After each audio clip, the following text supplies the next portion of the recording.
I've met this morning with my counterparts in the G7, as well as heads of the United Nations, NATO, and the European Union. I express my thanks for the solidarity we have seen as we've stood up an unprecedented global effort. I updated our partners on the significant progress we made in the past 10 days.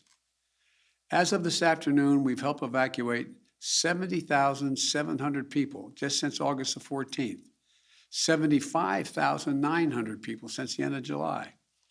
Just in the past 12 hours, another 19 U.S. military flights, 18 C-17s and 1 C-130 carrying approximately 6,400 evacuees, and 31 coalition flights carrying 5,600 people have left Kabul just in the last 12 hours.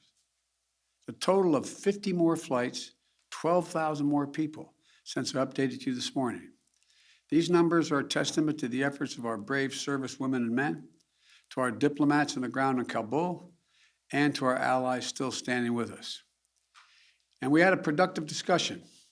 There was strong agreement among the leaders about the evacuation mission underway, as well as the need to coordinate our approach to Afghanistan as we move forward.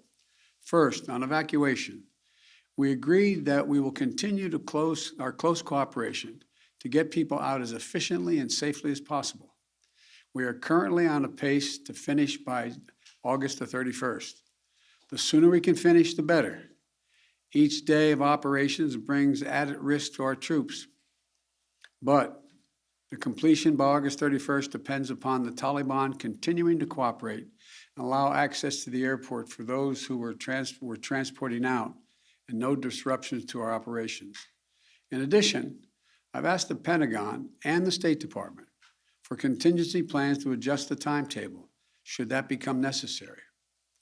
I'm determined to ensure that we complete our mission, this mission.